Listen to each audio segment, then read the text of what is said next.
로마서 요즘 계속 살펴보고 있습니다. 제가 언젠가 그 주일에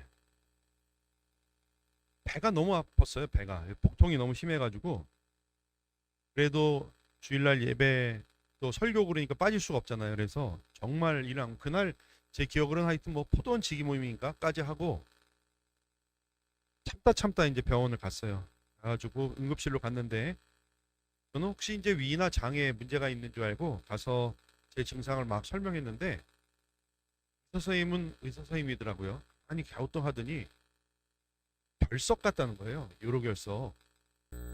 그래서 어 저는 뭐 가서 이렇게 뭐 주사 맞거나 이렇게 뭐 약을 먹으면은 많이 하니까 요로 결석이었어요. 그러면서 엑스를 찍어 보니까 요로뿐만 아니라 심장에 웬 돌이 이렇게 많은지 제가 돌 안 먹는데도 근데 요즘 뭐 아재 개그 같네.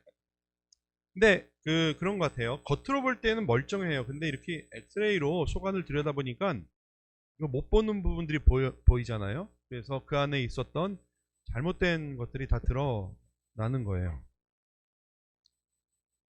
이 결석은 아프기라도 하니까 징후라도 있는 거잖아요.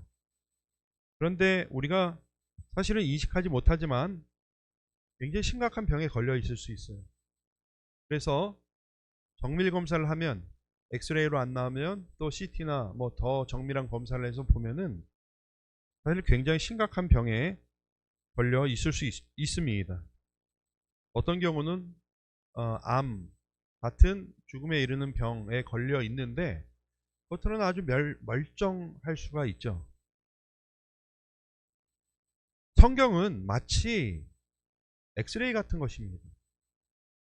그래서 우리가 우리 스스로를 볼 때 혹은 서로를 바라볼 때 증상이 없는 것 같고 멀쩡한 것 같지만 성경 말씀에 비추어 볼 때는 영적인 상태가 아주 형편없을 수 있습니다. 특별히 성경 중에서 로마서는요, 더 정밀한 뭐 CT 같은 것이. 그래서 겉으로 볼 때 심각하지 않은 것 같지만 로마서 같은 말씀으로 우리 영혼을 비추어 봤을 때 아주 심각한 병을 발견할 수가 있게 되는 것입니다. 그냥 우리가 서로 볼 때는 몰라요. 건강한 것 같고 징조가 없는 것 같고 하니까 그냥 그렇게 살 수 있는 것처럼 여겨지지만 말씀에 비추어서 특별히 우리가 요즘 보고 있는 로마서에 비추어서 우리 자신을 볼 때는 어쩌면 굉장히 심각할 수도 있는 것입니다. 우리는 로마서를 함께 묵상하고 있습니다.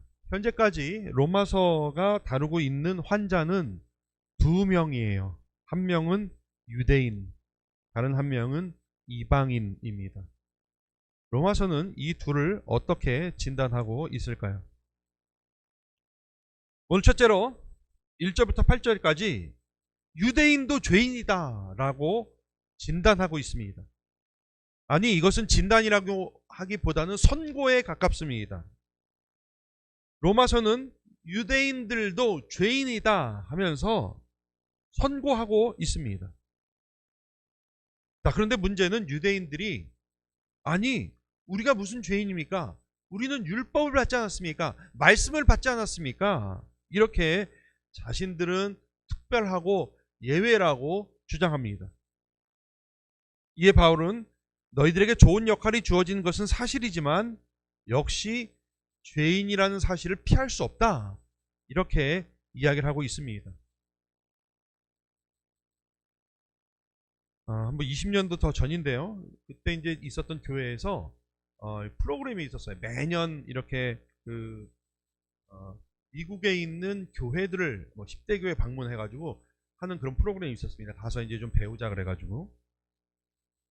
그래서 이제 프로그램으로 저도 이제 교인들 뭐 한 20명, 30명 정도를 이끌고 미국을 가게 됐어요. 가게 됐는데 어떤 장로님이 저한테 부탁을 하는 거예요. 어떤 부탁인가, 목사님 제가 부탁이 하나 있는데 뭐예요? 그랬더니 이게 그 달러를 자기 그 딸에게 좀 전달해 달라는 거예요. 달러를. 요즘은 이렇게 붙이는 게 되게 쉽게 돼 있었지만은 그때는 뭐 이렇게 TC라고 여행자 수표로 바꿔가지고 뭐 조금이라도 이게 좀 해가지고 제가 가지고 갈 수 있는 최고액, 예, 합법적인 테두리 내에서 가져갈 수 있는 최고액을 이렇게 만들어 주셨어요. 한 뭉치래요. 그분과 그리 친분이 있었던 건 아닌데 저한테 이걸 꼭 가서 전달해 달라고 하시는 거예요. 아무래도 이제 목사니까 믿었던 것 같아요. 뭐 요즘 같은 목사가 더 못 믿. 하여튼 당시에 그렇게 상황이 돼서 제가 아주 고액은 아니었지만 이 가방에 그 달러 뭉치를 가지고 여행을 했어요. 달러 뭉치를 가지고 여행 내내 그 신경이 쓰여요.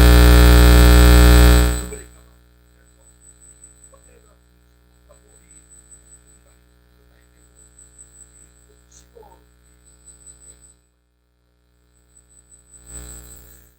소개팅이 당할까봐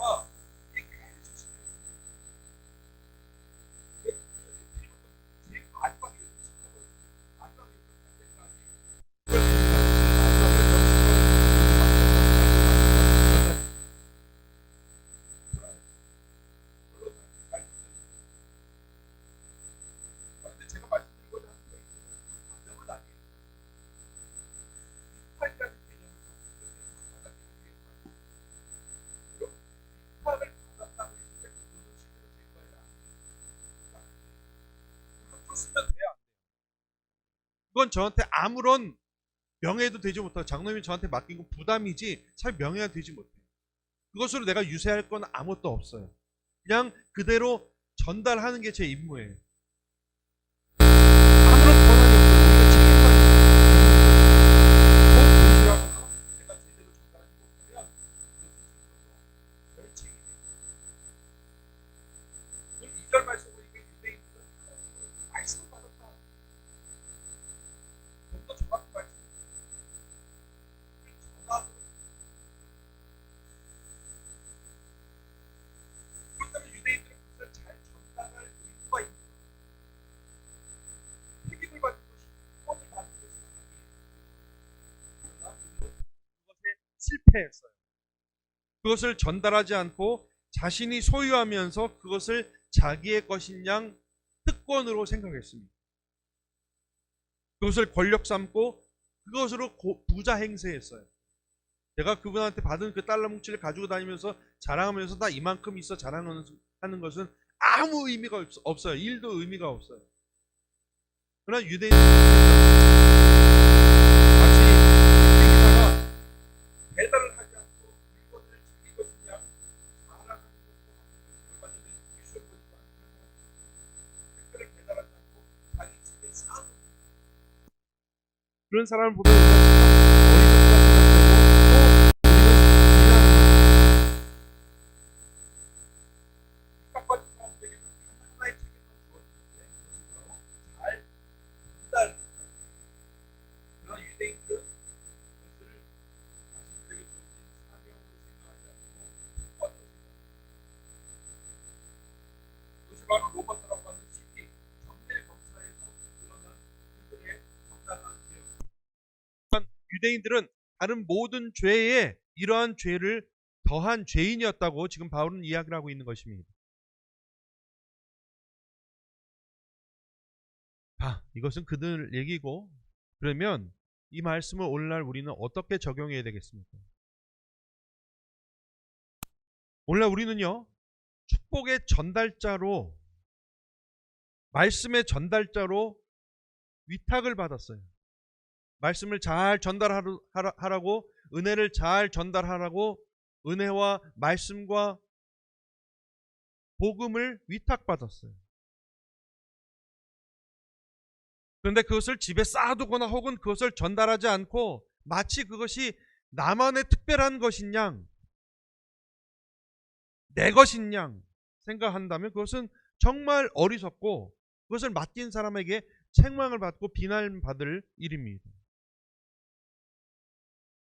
하나님이 우리를 부르실 때는 복의 통로가 되도록, 은혜의 통로가 되도록 부르셨어요. 그것을 잘 전달하라고 위탁하셨어요.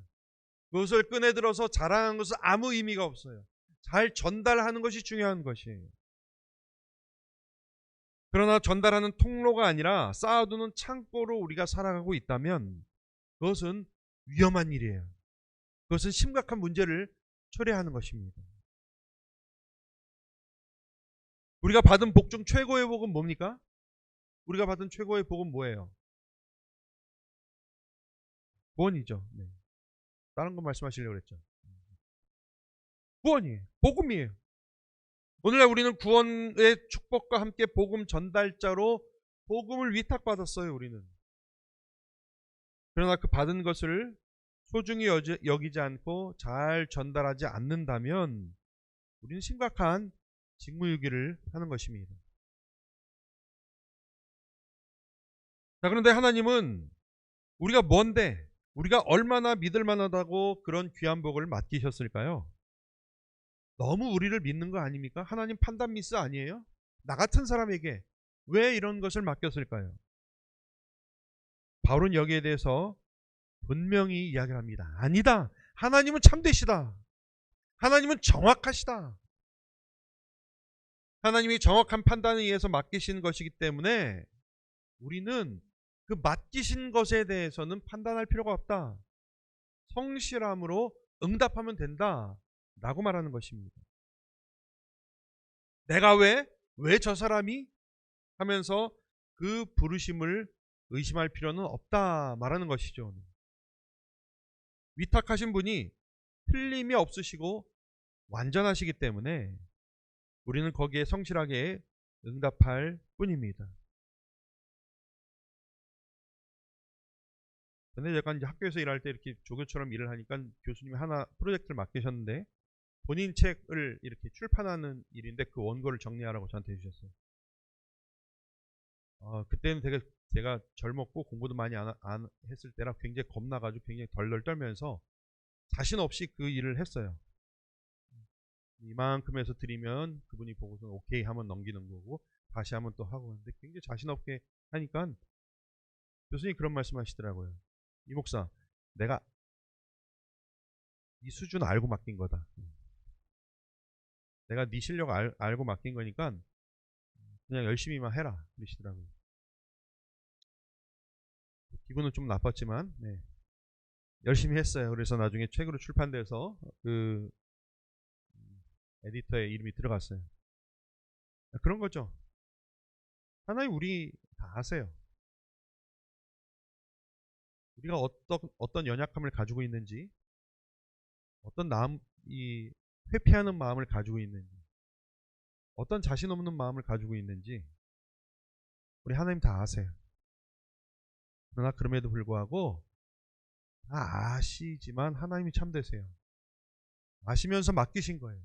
그냥 우리는 거기에 대해서 성실하게 응답하면 되는 것입니다.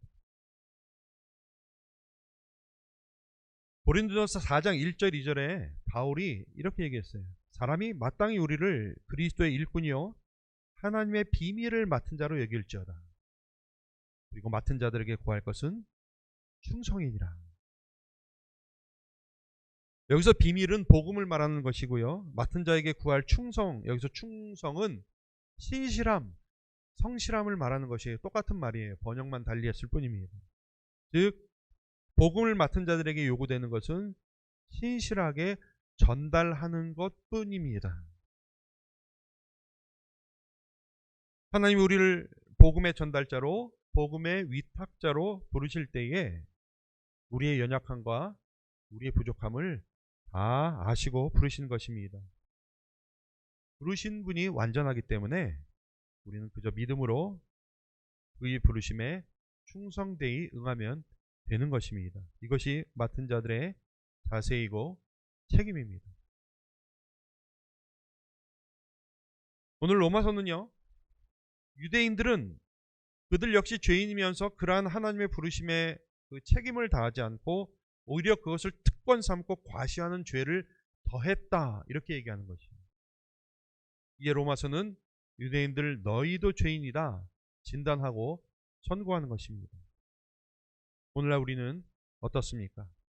우리는 과연 위탁받은 복음을, 위탁받은 은혜를 충성되이 성실하게 잘 전하고 있는지요. 로마서에서 진단한 두 번째 환자는 이방인들이에요. 이방인들. 그런데 이방인들 역시 죄인이다. 그러니 볼 때는 모든 사람이 다 죄인이다 라고 지금 진단하고 있습니다.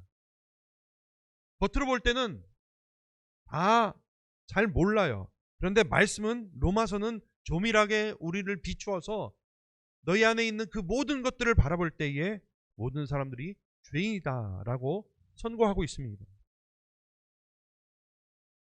모든 사람들이 다 죄인이다.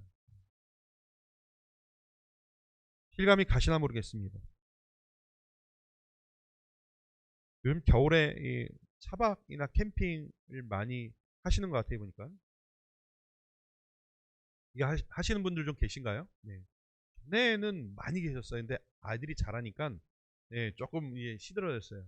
전에 제가 듣기로는 어떤 집사님 캠핑 용품만 뭐 수백만 원어치 부인 집사님 모르게 장만을 이렇게 하신 분이 저 왔습니다. 근데 이제 거기 보니까 무시동 히터라는 게 있어요. 옛날에 그 굉장히 없었는데 요즘 무시동 히터라고 나왔다고요. 뭐냐면 말 그대로 자동차에 시동은 걸지 않지만 공기를 따뜻하게 하는 어떤 기구가 있는 거예요. 그래서 차박을 하거나 캠핑을 할 때 이렇게, 그게 제일 문제잖아요, 겨울에. 근데 그걸 따뜻하게 한다는 것이에요. 자, 그런데 문제는 뭐냐면요, 역시 그것도 연료를 사용하는 거예요. 전기가 아니라 연료를 사용하는 것이기 때문에 거기서 뭐가 발생하냐면 이산화탄소가 발생을 해요. 근데 사람들이 시동을 안 켰으니까 무시동이다 하고 생각하고 그냥 그거 틀어놓고 자다가 큰 사고가 납니다. 일산화탄소 중독으로 사람이 죽기도 합니다. 환기를 하지 않아서. 신문에도 종종 나죠. 예, 저도 일산화탄소 옛날에 한번 마시고, 옛날에 저희 다 연탄 뗐었잖아요. 그쵸?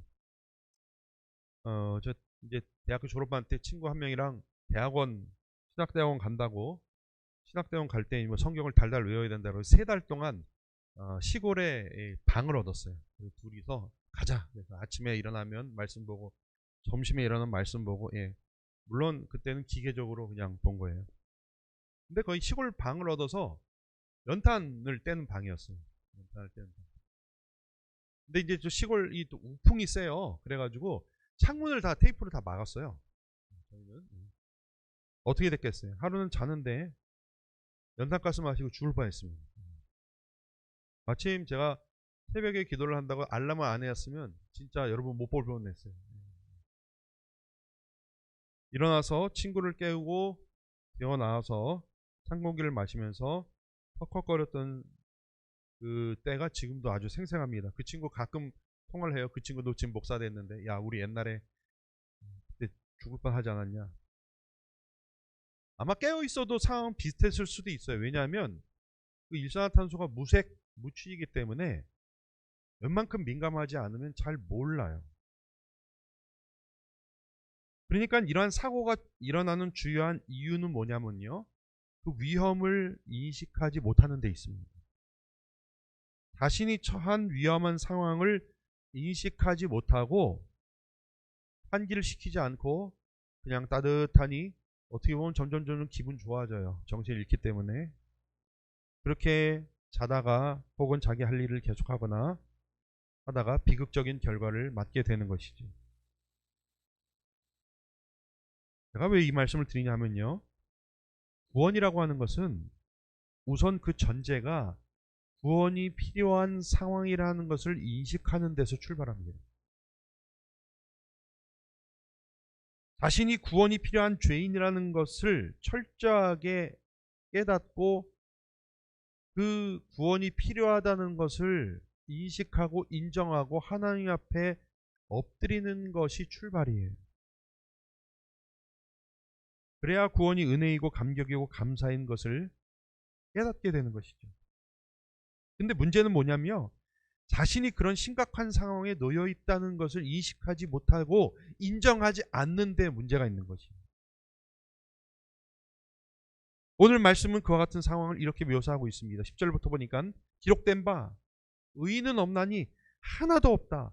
깨닫는 자도 없고 하나님을 찾는 자도 없다. 다 치우쳐 함께 무익하게 되고 선을 행하는 자가 없나니 하나도 없다. 한 개도 없다고 얘기하고 있어요. 결국 그렇게 살다가 죽음이라고 하는 비극적인 결말을 맞게 되는 것이죠. 그러니까 구원이 당장 긴급하면서도 불효불급한 것에 대한 인식을 하지 못하고 인정하지 못하기 때문에 추구하지 못하는 것이에요. 구하지 못하는 것이에요. 그것이 문제죠. 일산화탄소를 마시면서 그것이 무색무취라서 그 위험을 깨닫지 못하는 것과 비슷한 거예요. 로마서에서 처음부터 계속해서 강조하고 있는 것은 그것입니다. 우리를 깨우고자 하는 것은 그것이죠. 너희는 구원이 필요한 위험한 상황이다. 정말 심각하고 구원받지 않으면 가망이 없다. 그러나 사람들은 그 이야기를 들으면서 무슨 소리냐? 이렇게 멀쩡한데 왜 구원이 필요하냐? 이렇게 얘기를 하고 있어요. 사람이요, 어쩌면 정말 어려운 건 뭐냐면요, 자신이 죄인이라는 것을 인정하는 것이 제일 어려운 것 같아요. 자신이 죄인이라는 것을 인정하면 거기부터 희망이에요. 거기부터 소망이 시작되는 것이에요. 그러나 자신이 그러한 심각한 그리고 긴박한 상황이 아니라고 안일하게 생각하고 또 내일이 있을 것이라고 기대하고 오늘 아무 일도 일어나지 않는다고 생각하면 소망이 없죠, 여러분. 그런데 말입니다. 이 자신이 죄인이라는 것, 자신이 구원을 받아야 하는 존재라는 것을 인정하는 것은요, 그냥 내가 좀 부족하다 정도를 말하는 것은 아니에요. 그냥 내가 좀 부족합니다 라고 말하는 것, 그렇게 인정한다는 것과는 전혀 다른 것입니다. 자신이 철저하게 구원에 대해서는 무능하고 무지하며 누군가 나를 구해주지 않으면 나는 구원받을 수 없다고, 그렇게 나는 죄 가운데 죽을 수밖에 없다는 것을 철저하게 인식하고 고백하는 것을 말하는 것입니다. 그 정도를 말하는 것입니다. 지금 죄의 가스를 마시고 정신을 잃어가고 있고 누군가 문을 열고 나를 꺼내고 산소를 공급해달라고, 나를 구해줘야 한다고, 그래서 나를 좀 구원해달라고 겸손하게 간절하게 구해야 되는 정도를 얘기하는 것이에요. 그런 정도의 긴박함과 간절함을 말하는 것이죠. 그것을 인식하고 인정하면 소망이 시작되는 것입니다. 그런데 더 심각한 건 뭔지 아세요? 그것은 여러분 그냥 죄의 시작일 뿐이에요. 자신이 죄인인 것을 인식하지 못하고 인정하지 못하는 것은 죄의 시작에 불과합니다. 이제 죄는 다른 사람을 향해 파괴적으로 행하기 시작하고 다 죽게 생겼는데도 서로 공격하기 시작하는 것입니다. 오늘 말씀 13절부터 보니까 그들의 목구멍은 열린 무덤이요 그 혀로는 속임을 일삼고 입술에는 독사의 독이 있고 그 입에는 저주와 악독이 가득하고 그 발은 피를 흘리는데 빠른지라 파멸과 고생이 그 길에 있어 평강의 길을 알지 못하였고, 이렇게 말을 합니다. 결국 자신이 죄인이라는 것을 인정하지 않는 데서 시작해서 다른 사람을 그렇게 공격하고 피 흘리게 하고 비난하고 파멸과 고생으로 인도하는 것, 그것이 인류라고 하는 것이고 결국 모두 다 죄인이고 죄에 죄를 더하는 사람들 뿐이라고 얘기하는 것입니다.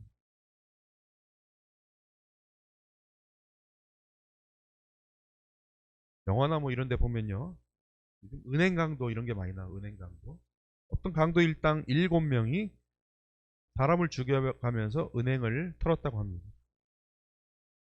그래서 7명이 은행을 털고 나중에 그것을 한 곳에 모여서 분배하기로 했는데 뭐 흔한 스토리죠.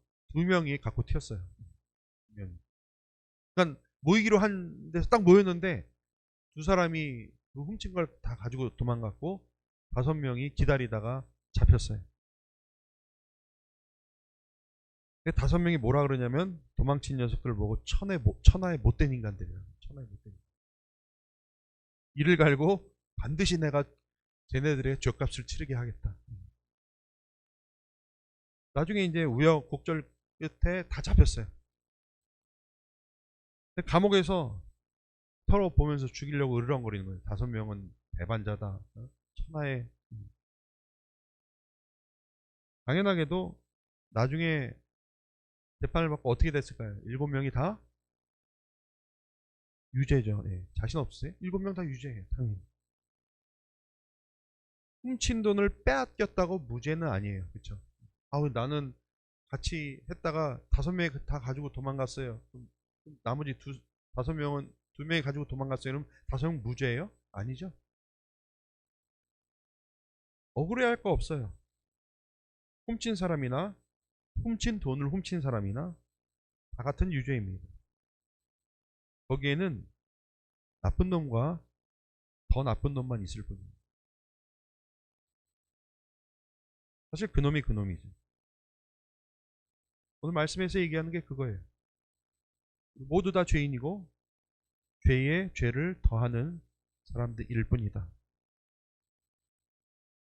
지금 로마서는 그렇게 유대인이든 이방인이든 모든 인류가 죄인일 뿐이다 라고 선고하고 있는 것입니다. 자, 이 말씀을 묵상하면서 우리는 무엇을 어떻게 적용해야 할까요? 먼저는요, 정말 중요한 거는 우리가 그토록 비참한 죄인이었다는 것과 예수 그리스도로 말미암아 겨우 구원을 받은 사람인 것을 기억해야 됩니다. 죄의 가스를 마시고 그런 것도 모르고 죽을 뻔한 그 아찔한 순간을 우리는 기억해야 돼요. 그럴 때에 구원을 받은 것이 얼마나 감격스러운 은혜스러운 일인지 우리는 새삼스럽게 감사할 수 있는 거예요. 그렇게 그것을 기억하지 않으면 은혜가 권리인 줄 알게 되는 것이죠. 그러면서 동시에 혹시 스스로가 다시 죄의 가스에 취해 점점 더 무뎌지고 있지 않은지 우리 자신을 민감하게 다시 돌아봐야 됩니다. 우리가 구원은 받았지만 죄에 둔감하고 죄와 타협하고 죄에 굴복하며 구원받기 전과 큰 차이 없이 살고 있지 않은지, 그리고는 우리끼리 도토리 키재기 하고 있지는 않은지 로마서는 우리에게 깨어나라고 직시하라고 말하고 있는 것입니다. 우리도 그놈에 속해 있었습니다. 그 가운데 구원받은 은혜가 얼마나 큰지요. 그러나 다시 거기로 돌아가고 있지는 않습니까?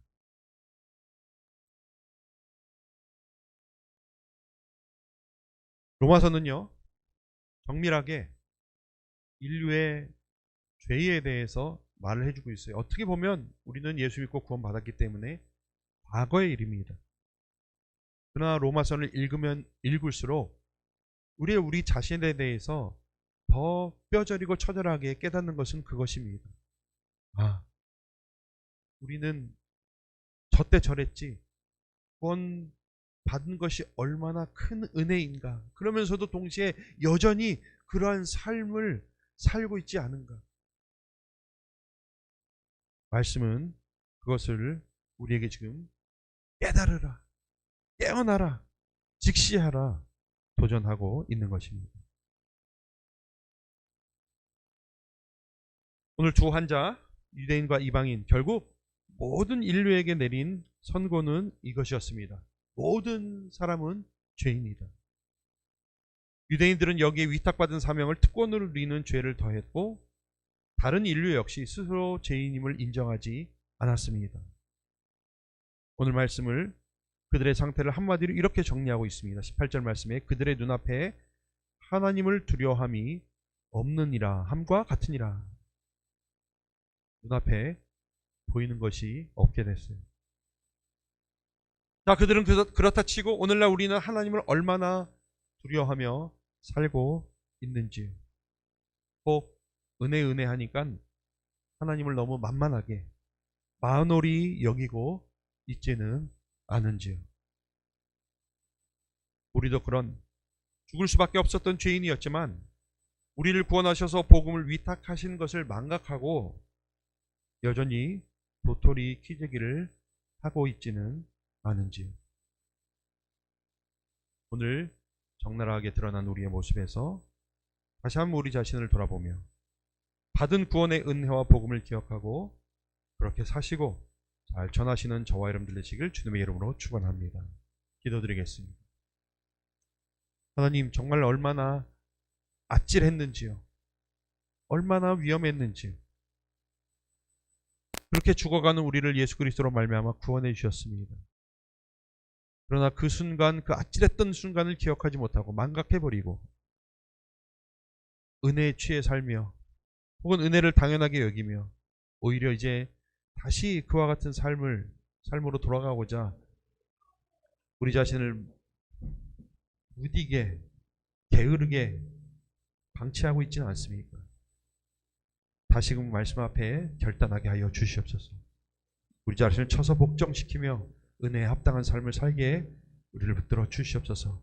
받은 은혜를 전하는, 위탁받은 은혜를 잘 전하는 우리 될 수 있도록 우리를 붙들어 주시옵소서.